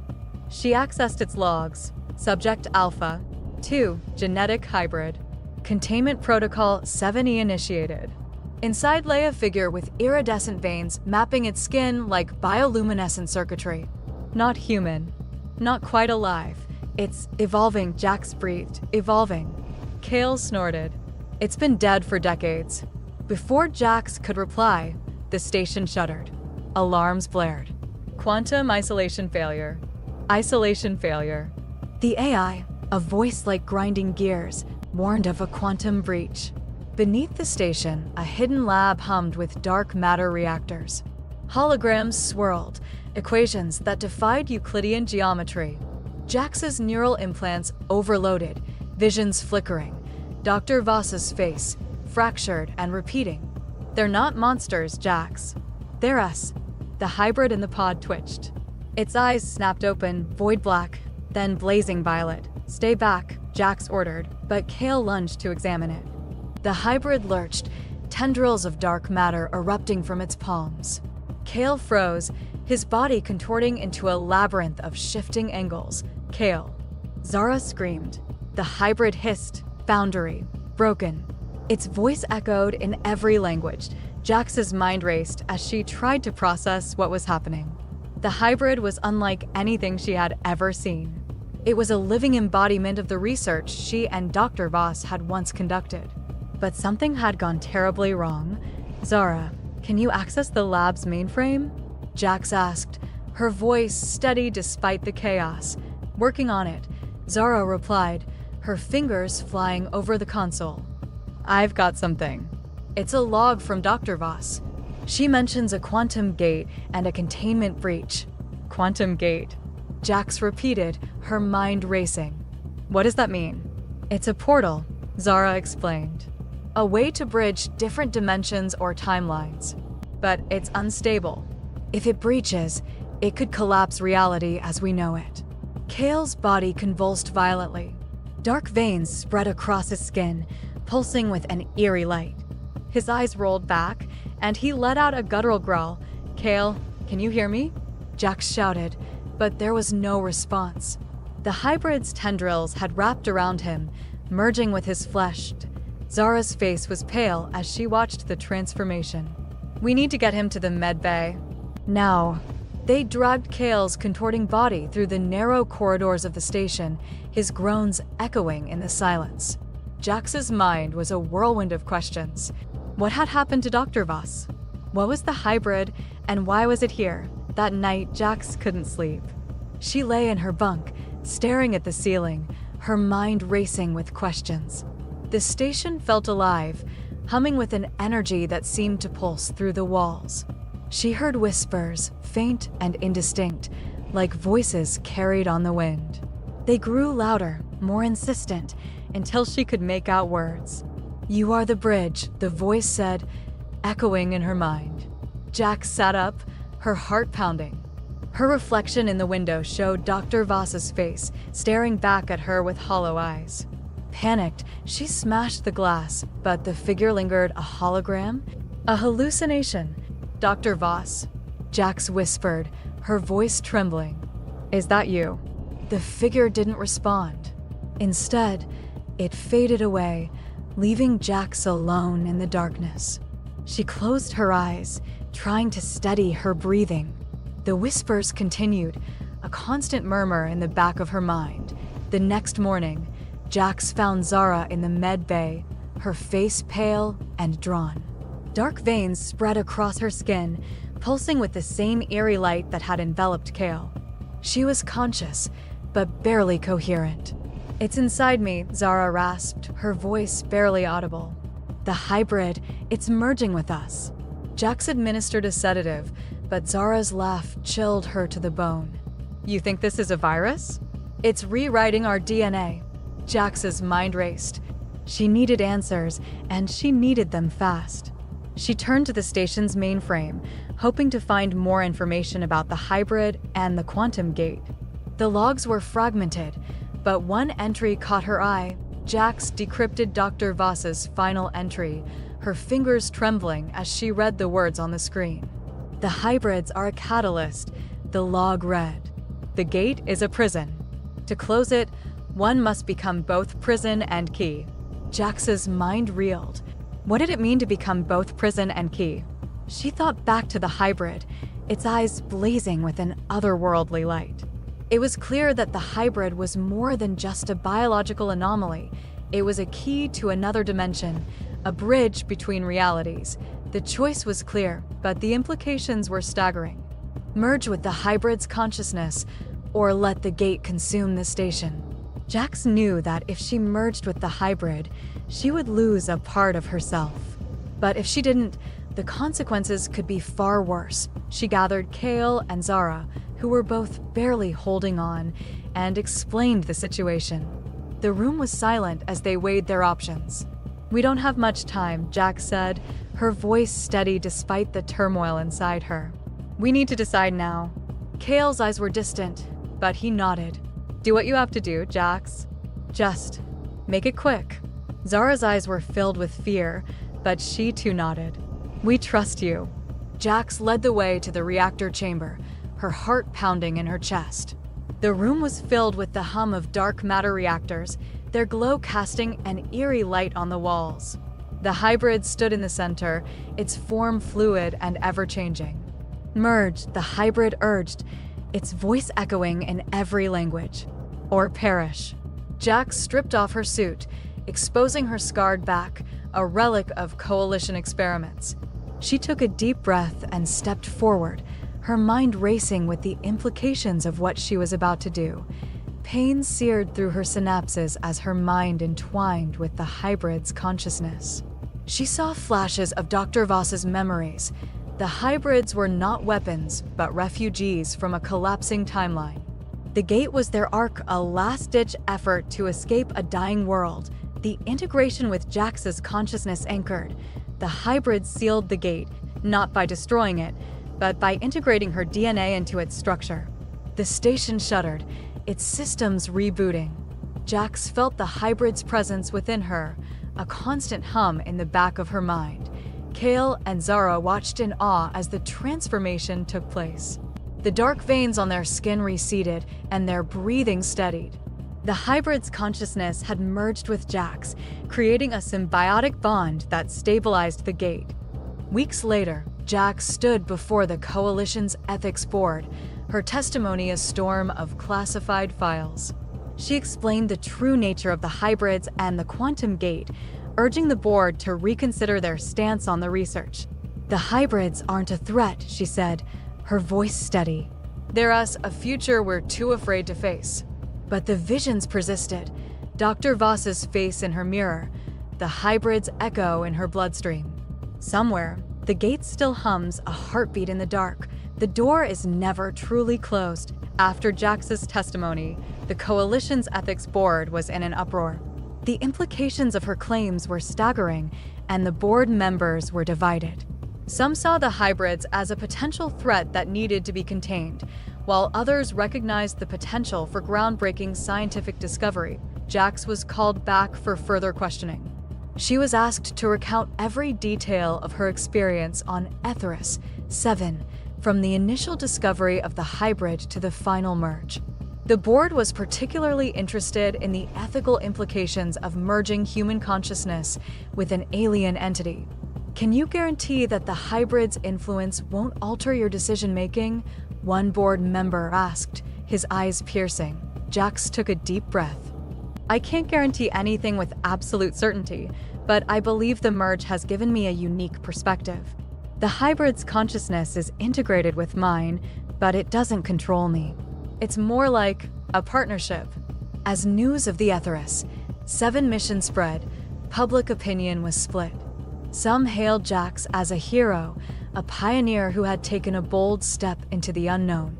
Others saw her as a danger, a potential harbinger of an alien invasion. Protests erupted outside the Coalition's headquarters. Slogans like "Protect Our World" and "No Alien Influence" were scrawled on banners. The media frenzy only added to the chaos. With sensational headlines and conflicting reports, Jax found herself at the center of a storm she couldn't control. She received threats and accolades in equal measure, her every move scrutinized by the public EYE'd. In the midst of the turmoil, Jax struggled to understand the hybrid's perspective. She spent hours in meditation, trying to communicate with the alien consciousness within her.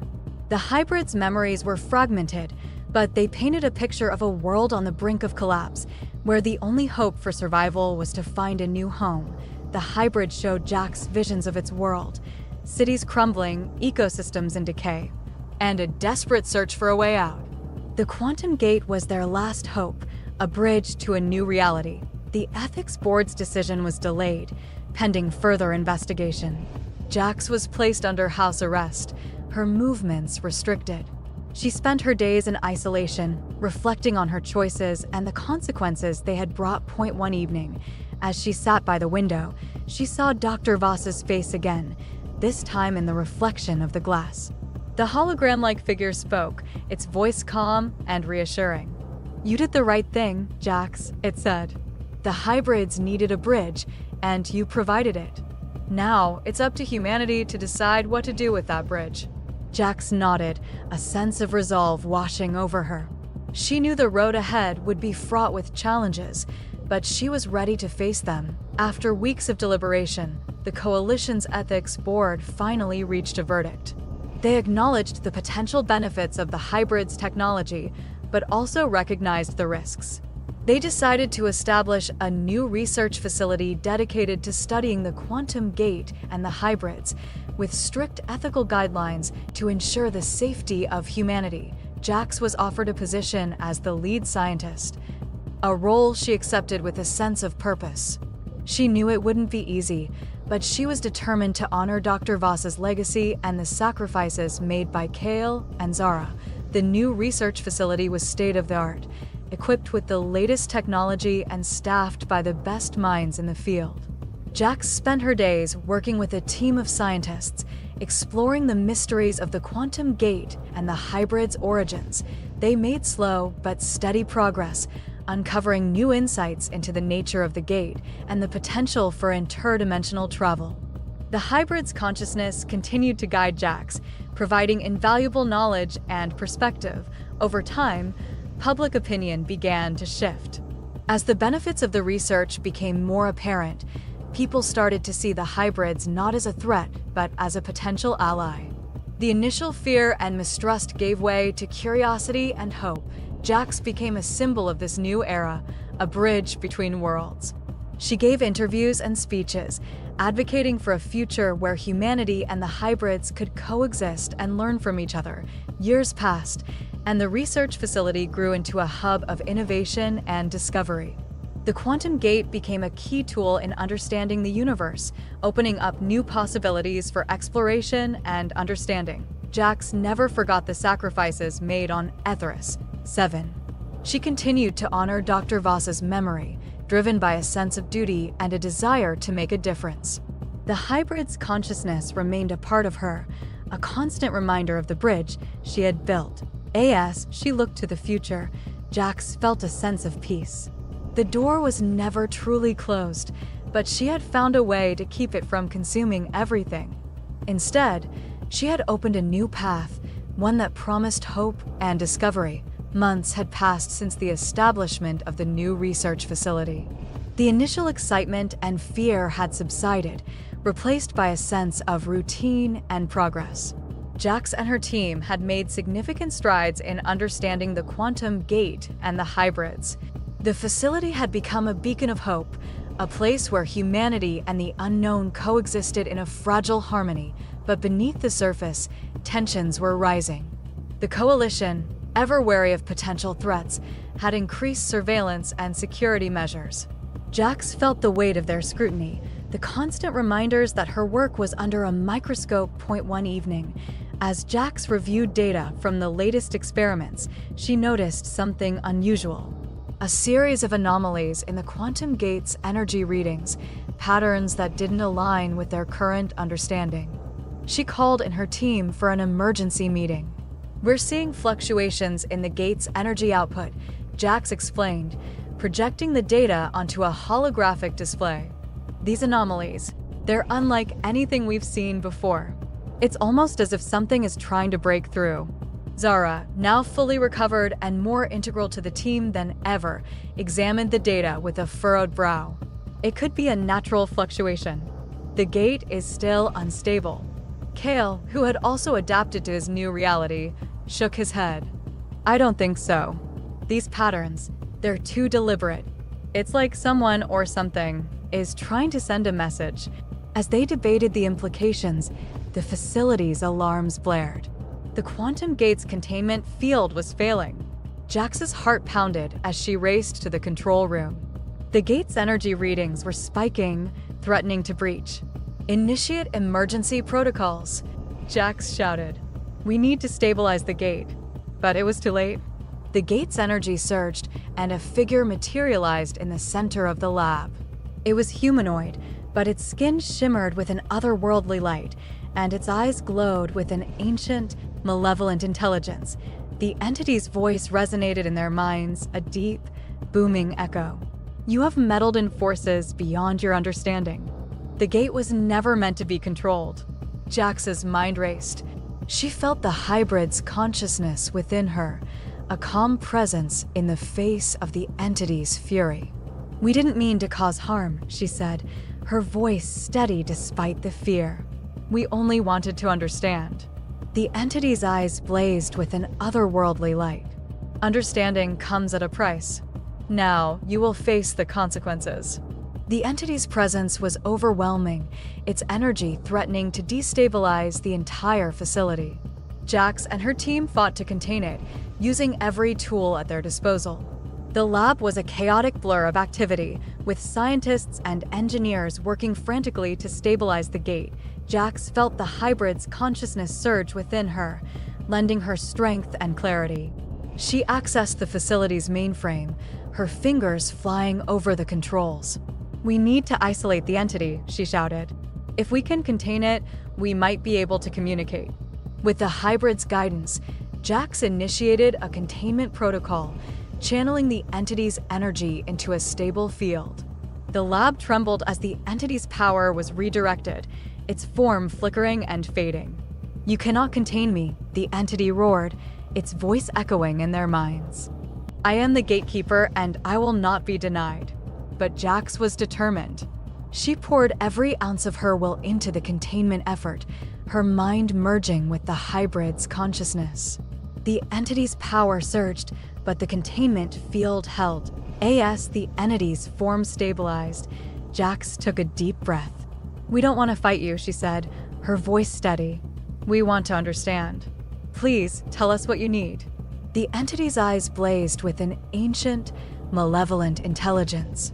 "You have awakened something that should have remained dormant.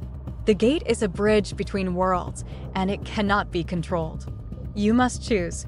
Close the gate and end the threat, or face the consequences." Jax's mind raced. Closing the gate would mean sacrificing the potential for interdimensional travel, but leaving it open would risk untold dangers. She looked at her team, their faces a mix of fear and determination. "We need more time," she said, her voice steady. "Let us study the gate, understand its true nature. We can find a way to coexist." The entity's eyes narrowed. "You have until the next cycle. Fail, and the consequences will be dire." With that, the entity's form flickered and vanished, leaving the lab in silence. Jax and her team stood in the aftermath, their minds racing with the implications of what had just transpired. The days that followed were a blur of activity. Jax and her team worked tirelessly to understand the gate's true nature, seeking answers that could save their world. The hybrid's consciousness remained a guiding light, offering insights and guidance. As the deadline approached, Jax stood before the gate, her mind merging with the hybrid's. She felt a sense of peace, a connection to something greater than herself. The gate was a bridge, a doorway to the unknown. And she was determined to find a way to keep it open, to build a future where humanity and the unknown could coexist. As the deadline loomed, Jax and her team delved deeper into the mysteries of the quantum gate. They uncovered ancient texts and forgotten records, hints of a civilization that had once mastered the gate's power. The more they learned, the more they realized that the gate was not just a portal, but a sentient entity, capable of thought and emotion. One night, as Jax reviewed the ancient texts, she stumbled upon a passage that spoke of a guardian, a being tasked with protecting the gate from those who would misuse its power. The description matched the entity they had encountered, but there was more. The text spoke of a ritual, a way to communicate with the guardian and perhaps even control it. Jax shared her findings with the team, and they decided to attempt the ritual. It required a rare mineral, only found in the deepest parts of the facility, and a precise sequence of quantum frequencies. The hybrid's consciousness provided the guidance they needed, its ancient knowledge filling the gaps in their understanding. The ritual took place in the heart of the facility, where the quantum gate hummed with energy. Jax stood at the center, the rare mineral in her hand, as her team activated the sequence. The air crackled with energy, and the gate's light intensified. As the ritual reached its peak, the Guardian's form materialized once more. This time, its eyes held a glimmer of recognition. "You have shown wisdom and courage," it said, its voice resonating in their minds. "But the gate's power is too great for any one being to control. It must be shared, balanced." Jax felt a surge of hope. "How can we achieve that balance?" she asked, her voice steady. The Guardian extended a hand, and Jax felt a surge of energy flow into her. It was a connection, a bond that linked her to the gate. "You must become the bridge," the Guardian said. "Only then can you maintain the balance." With the Guardian's guidance, Jax underwent a transformation. Her mind merged with the gate's consciousness, creating a symbiotic bond. She felt the gate's energy coursing through her, a constant hum of power and knowledge. The team watched in awe as Jax's form shimmered with an otherworldly light. She opened her eyes, her gaze filled with a new understanding. "We can do this," she said, her voice filled with confidence. "We can balance the gate's power." As the deadline approached, Jax and her team worked tirelessly to implement the new balance. They created a network of nodes, each connected to the gate, distributing its energy evenly across the facility. Jax's connection to the gate served as the central hub, maintaining the balance and ensuring stability. The Guardian watched over them, its presence a constant reminder of the stakes. The team felt a renewed sense of purpose, driven by the knowledge that they were on the brink of a new era. On the day of the deadline, the facility was abuzz with activity. Scientists and engineers worked in unison, their efforts coordinated by Jax's central connection. The gate's energy surged, but this time, it was controlled, balanced. As the final sequence activated, the gate's light intensified, filling the room with a blinding brilliance. Jax felt the energy flow through her, a symphony of power and knowledge. The Guardian's form materialized once more, its eyes filled with approval. "You have achieved balance," it said, its voice resonating in their minds. "The gate's power is now shared, and its threat is mitigated." With the gate stabilized, the facility entered a new era of exploration and discovery. Jax and her team continued their research, now with the Guardian's guidance and support. The hybrid's consciousness remained a vital part of their efforts, its ancient knowledge complementing their scientific expertise. The public's fear and mistrust began to fade, replaced by a sense of wonder and hope. The facility became a symbol of humanity's potential, a beacon of progress and understanding. Years passed, and the facility grew into a hub of innovation and discovery. Jax's name became synonymous with bravery and ingenuity, her legacy inspiring future generations. The hybrid's consciousness remained a part of her, a constant reminder of the bridge she had built. As she looked to the future, Jax felt a sense of peace. The door was never truly closed, but she had found a way to keep it from consuming everything. Instead, she had opened a new path, one that promised hope and discovery. Years had passed since the stabilization of the quantum gate. The research facility had become a beacon of hope and innovation, attracting the brightest minds from across the globe. Jax Rourke, now a legend in her own right, had stepped back from the day-to-day operations, but her influence was still felt in every corner of the facility. A new generation of scientists, inspired by Jax's legacy, had taken up the mantle. Among them was Dr. Mei Ling, a brilliant physicist who had joined the facility with a passion for exploring the mysteries of the quantum gate. Mei had grown up hearing stories of Jax's bravery and the hybrid sacrifice, and she was determined to honor their legacy. Mei's research focused on the potential for interdimensional travel. With the gate now stable and balanced, she believed it could be used to explore other worlds, to find new resources and perhaps even new allies. Her theories were groundbreaking, but they also carried significant risks. One evening, as Mei reviewed her latest data, she felt a familiar presence. Jax had returned to the facility, drawn by Mei's innovative work.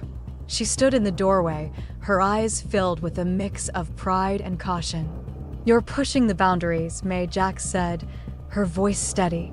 "But remember, The gate is a delicate balance. We must proceed with caution. May nodded, her eyes filled with determination. I know, Jax, but the potential is too great to ignore.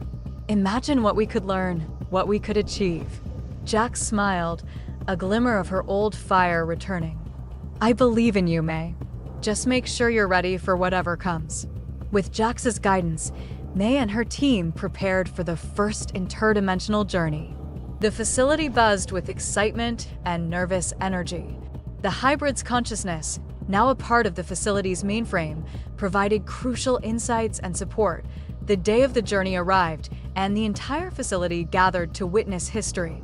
May stood at the center of the gate, her heart pounding with anticipation.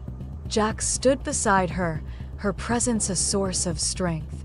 Remember, May, Jax said, her voice steady. You are the bridge. Trust in yourself and trust in the gate. May took a deep breath, nodding. She activated the gate, and a surge of energy enveloped her. The world around her blurred, and she felt herself stepping into the unknown. May's first steps in the new world were tentative, but her excitement quickly overcame her fear. The landscape was alien yet familiar, a testament to the potential for life beyond Earth. She felt the hybrid's consciousness within her, guiding her steps and providing a sense of connection. As she explored, she discovered signs of an ancient civilization, one that had once thrived but had long since vanished. The remnants of their technology and knowledge hinted at a rich history waiting to be uncovered. May's journey was brief but transformative. She returned to the facility with a wealth of new information and a renewed sense of purpose. The hybrid's consciousness remained a vital part of her, a bridge between worlds. Jax greeted her with a smile, her eyes filled with pride. You did it, May. You've taken the first step into a new era. May nodded, her mind racing with possibilities. This is just the beginning, Jax. There's so much more to discover. As the facility continued to grow and evolve, the legacy of Jax Rourke and the hybrid lived on. New generations of scientists, inspired by their bravery and ingenuity, pushed the boundaries of what was possible. The quantum gate became a symbol of hope, a reminder that even in the face of the unknown, humanity could find a way forward. Jax watched from the shadows, her heart filled with pride. She had built a bridge, not just between worlds, but between generations. And as long as the gate hummed with energy, the legacy would continue. Maggie Carter had never considered herself lucky until the letter arrived. To Margaret Carter, the sole heir of Hollow Grove Manor, the words swam before her eyes. Her great-aunt Agatha, a woman she'd met exactly once at a funeral, where Agatha had whispered, "You've got death in your eyes, girl," before cackling into her handkerchief, had left her a crumbling mansion in the middle of nowhere, Pennsylvania. Maggie, a broke freelance writer with a caffeine addiction and a cat named Tofu, saw this as either divine intervention or the setup to a horror movie. Naturally, she chose optimism. Free house, she toasted with her third espresso of the morning.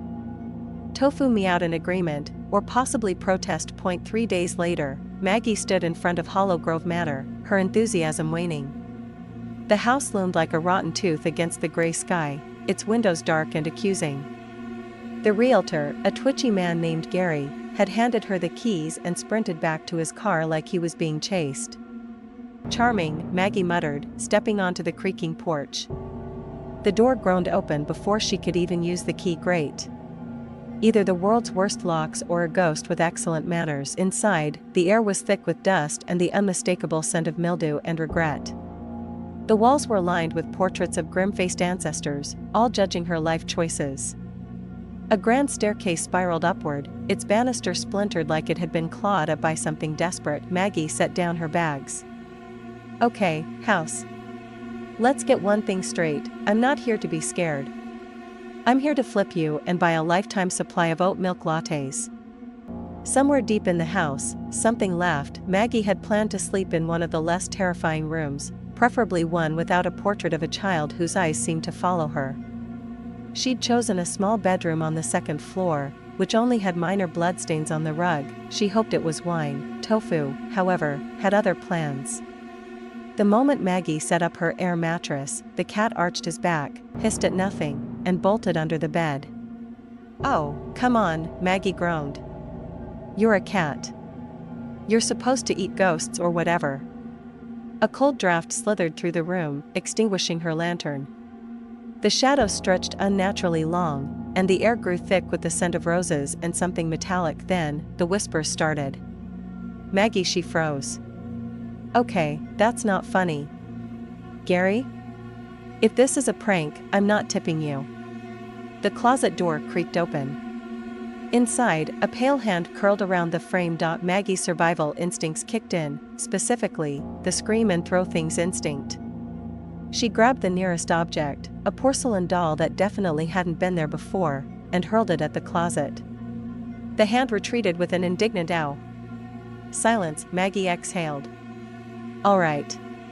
Either I'm hallucinating from caffeine withdrawal, or this house is definitely haunted." Tofu peeked out from under the bed, glared at her, and then darted out of the room. "Traitor," Maggie muttered. Then, from the hallway, a child's voice giggled. "You're going to die here, Maggie." Maggie sighed. Yeah. Can it wait until after I've had coffee?" Maggie woke up to Tofu standing on her chest, hissing at something behind her.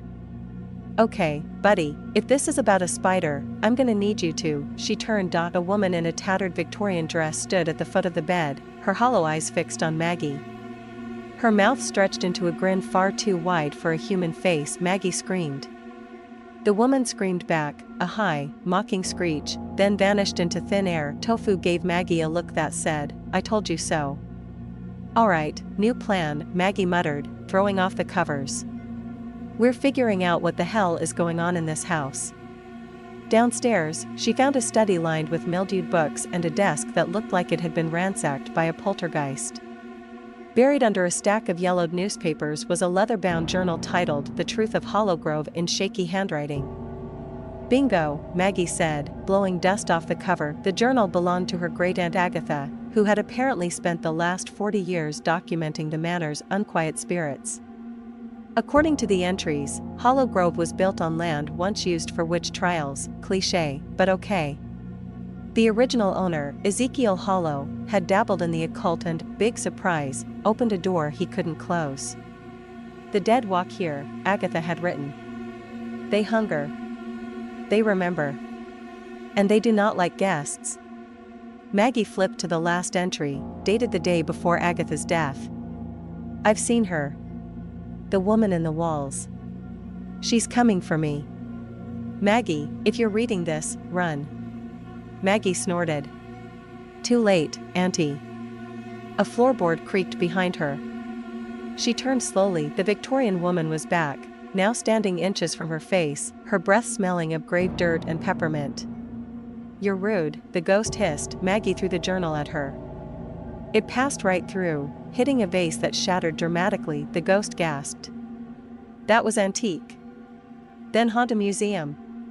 Maggie snapped. The ghost vanished again, but not before flipping her off. By day 3, Maggie had learned 2 things. The ghosts hated her and that they were terrible at actually killing her. The Victorian woman, Maggie had nicknamed her Karen, was the most persistent. She liked to appear in mirrors, whispering "join us" before Maggie could finish her skincare routine. The child ghost, now dubbed Tiny Tim, preferred to rearrange her belongings into threatening messages. This morning, Maggie's coffee pod spelled "leave or die." "Creative," she muttered, popping one into the machine. "But decaf? Really? That's just evil." Then there was the third ghost, a hulking figure in a butcher's apron, always lurking in the basement. Maggie avoided him on principle, that is, until she ran out of wine. The cellar was dark, damp, and smelled like something had died there, which, given the circumstances, was likely accurate. As Maggie rummaged through dusty bottles, a low growl echoed from the shadows. The butcher stepped into the dim light, his face a mess of scars and his cleaver dripping with something. Maggie held up a bottle. Red or white?" The butcher blinked. "Look, I get it," she continued. "You're a terrifying murder ghost. But I need this Merlot. Can we negotiate?" The butcher tilted his head, then pointed at the stairs. Fine, I'm going. She grabbed the wine and backed away. But if you change your mind, I've got great tips on anger management. Upstairs, Karen and Tiny Tim were waiting, arms crossed. You're still here? Karen sneered. Maggie took a swig straight from the bottle. Bold of you to assume I have anywhere else to go. Tiny Tim sighed. This one's hopeless. Maggie decided it was time to take control of the situation. After all, she was a modern woman with Wi-Fi and a questionable credit score. She could handle a few dead people. I'm going to talk to them, she announced to Tofu, who was busy glaring at a shadow in the corner. Like, properly talk. Maybe they just need therapy. Tofu flicked his tail, unimpressed. Maggie cleared the coffee table, which had recently started bleeding when touched, and arranged a circle of candles, a Ouija board she'd found in the attic, and a bag of tortilla chips, because seances were stressful, and she needed snacks. All right, ghosts, she said, lighting the candles with a lighter that suspiciously wouldn't stay lit. Let's chat like adults. The air grew thick. The Ouija board's planchette twitched. Finally, Karen's voice hissed from the walls. Maggie placed her fingers on the planchette. Okay, first question, why are you all so dramatic? The planchette shot to NO. Fair. She took a chip. Second question, what do you want? The planchette moved slowly. LEAVE. Maggie rolled her eyes. Not happening. I've got squatters' rights now. The candles flared violently. The planchette spun in furious circles before spelling out, DIE. Rude. Then the table levitated. Maggie yelped as her snacks went flying. Tofu bolted. The planchette shot off the board and thumped into the wall like a throwing knife. Karen materialized in front of her, eyes black and mouth stretched too wide. You should have listened. Maggie grabbed a candle and threw wax at her. And you should learn to share space. The ghost screamed, but then, mid-shriek, she flickered and vanished. Silence. Maggie blinked. Huh. Ghost performance issues? Then the real noise started. From deep within the house came a low, guttural growl, something far worse than Karen or the butcher. The walls trembled. The floorboards breathed. Maggie swallowed. Okay. Maybe I should have left. The house was angry. Doors slammed on their own. The portraits wept black tears. Even Tofu, usually full of feline bravado, had retreated into Maggie's backpack, hissing at nothing. Maggie knew she had to find the source of the haunting, preferably before something ate her. Agatha's journal mentioned a sealed door in the West Wing. Maggie had assumed it was metaphorical ghost nonsense, but after tripping over a loose floorboard, which bit her, she found a hidden staircase leading down into pitch-black darkness. Cool, she muttered, flashlight in hand. Just a creepy basement in a murder house. What could go wrong? The stairs groaned under her weight. The air smelled like wet earth and old blood. At the bottom was a door, locked, with strange symbols carved into the wood. Maggie jiggled the handle. Hey, Karen? You wanna open up? I come in peace. Mostly. No answer. She kicked the door. It didn't budge. Then, from behind her, a whisper, wrong key. Maggie spun. Tiny Tim stood there, translucent and frowning. What key? She asked. The ghost pointed to her pocket. Confused, Maggie reached in and pulled out an old iron key she'd never seen before. Okay, either I'm sleepwalking and collecting haunted junk, or you ghosts are really bad at keeping me out. Tim shrugged. You're stubborn. Maggie inserted the key. The lock clicked, the door creaked open, revealing a small, circular room, and in the center, a well, not a decorative one. A real, icy dead people well, with a crumbling stone rim and a darkness that seemed to pulse. Maggie stepped closer. The air was freezing. The whispers were louder here, overlapping in a chorus of pain and rage. Then she saw it. A name. Etched into the well's edge. Ezekiel Hollow. The flashlight flickered. Something gurgled from deep below. Maggie backed away. Nope. Nope, nope, nope. The door slammed shut behind her. She was trapped, and whatever was in that well, it was climbing out. The gurgling from the well grew louder, a wet, choking sound, like something drowning but never dying. Maggie's flashlight flickered again, threatening to plunge her into total darkness. "Oh, come on," she muttered, smacking it against her palm. "Not now." The beam stabilized just in time for her to see fingers, blackened, skeletal, too long to be human, curl over the edge of the well. Maggie's breath caught. Then the thing pulled itself up.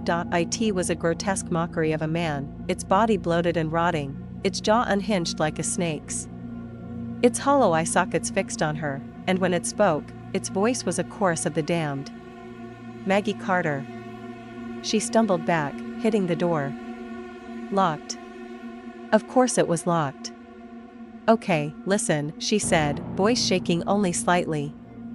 "I don't know what beef you've got with my family, but I'm barely related to Agatha.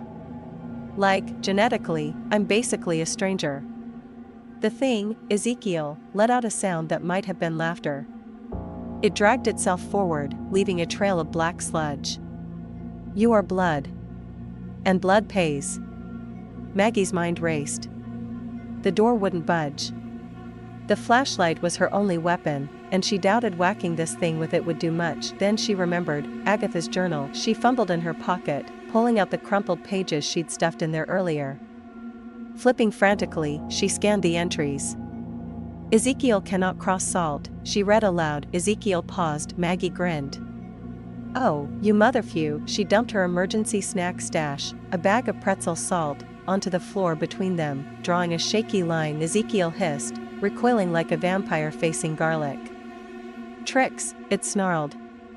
"Yeah, well, you're the one who didn't Google how to haunt properly," Maggie shot back. The salt wouldn't hold forever. She needed a way out. Then, click, the door creaked open behind her. Tiny Tim stood there, eyes wide. "Run." Maggie didn't need to be told twice. Back upstairs, Maggie collapsed against the wall, gasping. Tiny Tim hovered nearby, looking more nervous than usual. "He's waking up," the ghost whispered. "Really waking up?" Maggie wiped sweat from her brow. "Yeah, no kidding. What's his deal, anyway?" Tim fidgeted. "He's the first. The one who started it. He made the well, hungry." A chill ran down Maggie's spine. "You mean, he fed people to it? And now it wants more?" Maggie groaned. "Great. A demonic garbage disposal." She needed a plan. Salt wouldn't cut it forever. The ghosts clearly weren't all on Ezekiel's side. Karen seemed to hate everyone equally, and Tim was helping her. Maybe she could use that. "All right, kid," she said, sitting up. "What do you want?" Tim blinked. "Want? Yeah. Ghosts usually haunt for a reason, right? Unfinished business? You help me, I help you. Deal?" Tim hesitated, then nodded slowly. "Find my toy." Maggie raised an eyebrow. "Your toy?" "Mr. Bitey. My dog. He's in the attic." Of course it was in the attic. The creepiest possible place. "Fine," Maggie sighed. "But if I die, I'm haunting you back." The attic was exactly as nightmare-inducing as Maggie expected, cobwebbed, claustrophobic, and smelling like a mix of mothballs and regret. The single hanging bulb flickered ominously as she climbed the rickety stairs, Tofu clutched in her arms like a furry stress ball.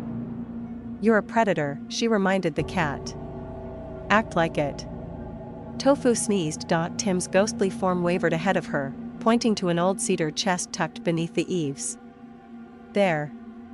Maggie set Tofu down. He immediately bolted back downstairs and pried open the chest. Inside, beneath yellowed baby clothes and a suspiciously stained quilt, was a ragged plush dog, one button eye missing, its seam splitting. "Mr. Bitey." Tim gasped, reaching for it. His spectral fingers passed through the toy. His face fell. Maggie picked it up.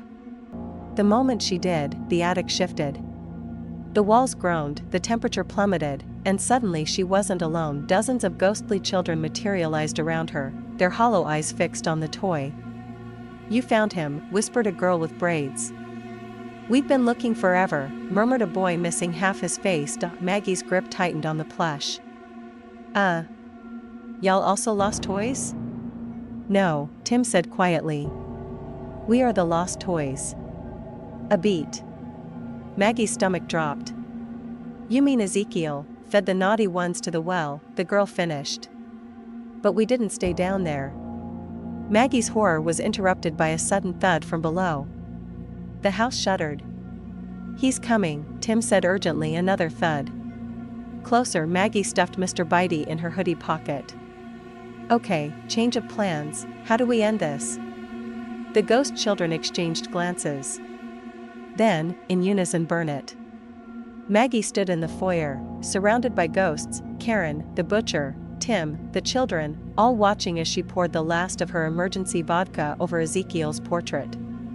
"Just to be clear," she said, gripping a matchbook from the ironically named Hollow Grove B&B, "arson is illegal." "So is murder," Karen snapped. But Ezekiel didn't care. "Fair point." The house trembled again. From the basement, something screeched. Ezekiel knew what they were planning. "All right, folks," Maggie said, striking a match. "If this goes wrong, I'd like it noted that I died doing something really stupid." She tossed the match. The portrait went up in flames, but instead of normal fire, the flames burned black, spreading unnaturally fast. The ghost screamed, not in pain, but in triumph. The walls bled. The floor split. And from the darkness beneath, Ezekiel erupted, a towering mass of rot and rage. "You dare!" Maggie grabbed Mr. Bitey and hurled him into the fire. "We dare!" the ghost children roared. The toy burned. Ezekiel howled, and then, silence. The fire vanished. The house stood still. Maggie coughed, waving away smoke. Did it work?" A warm hand touched her shoulder. She turned. Tim stood there, solid for the first time, holding Mr. Bitey. "Thank you," he whispered. Then, one by one, the ghosts faded, not in fear, but in peace. Karen was last. She eyed Maggie, then smirked. "You're almost tolerable." And then she was gone. Maggie exhaled. Tofu meowed from the doorway, tail flicking. "Yeah," Maggie muttered. "Let's never do that again." The morning sun streamed through the cracked windows of Hollow Grove Manor, and for the first time since Maggie had arrived, the house felt quiet. Not just silent, but peaceful. No whispering walls. No ghostly apparitions. Just the faint smell of burnt vodka and the comforting weight of tofu curled up on her feet. Maggie sat up, wincing at the charred remains of Ezekiel's portrait. Well, that happened. She wandered through the house, half expecting Karen to pop out and critique her life choices, but nothing stirred. The air was lighter, the shadows just shadows. Even the basement door, previously oozing menace, now just looked like a sad, damp entryway. Her phone buzzed. A text from Gary the realtor. "Hey, you still alive?" Maggie snorted and typed back, "Barely. Also, the house is no longer haunted." "You're welcome." 3 dots appeared. Then, "Seriously?" "Seriously. Now get over here. We need to talk about a very generous commission for selling a demon-free mansion." She tossed her phone aside and eyed the pile of Agatha's journals. Maybe the old bat hadn't been entirely crazy, just mostly. Tofu yawned and stretched, tail flicking as he trotted toward the kitchen. Maggie followed, only to stop dead in the doorway. On the counter, her coffee pods were arranged in a new message. "Thanks for the help. And by the way, you snore." Maggie burst out laughing. 6 months later, Hollow Grove Manor was almost unrecognizable. Fresh paint covered the bloodstains. The creaky floors had been sanded and polished. And the murder well in the basement? Now a very chic wine cellar. Maggie sat on the porch swing, sipping her oat milk latte as a sold sign was hammered into the front lawn. Gary wiped his brow. "I still can't believe you pulled this off." "Believe it," Maggie said, grinning. "And hey, if the new owners hear weird noises, just tell them it's probably the pipes." Gary paled. She laughed and tossed him the keys. "Relax. The ghosts are gone. Mostly. That night, as Maggie packed up the last of her things, she paused at the front door. "All right, you spooky freeloaders," she announced to the empty house. "I'm out. Try not to scare the next guy too much." A breeze ruffled her hair, almost like a playful shove. Maggie smirked. Yeah. Love you too." As she loaded Tofu into the car, a single light flickered in the attic window. If she squinted, she could have sworn she saw a small figure waving. Maggie waved back, then she drove off, leaving Hollow Grove and its slightly less haunted halls behind.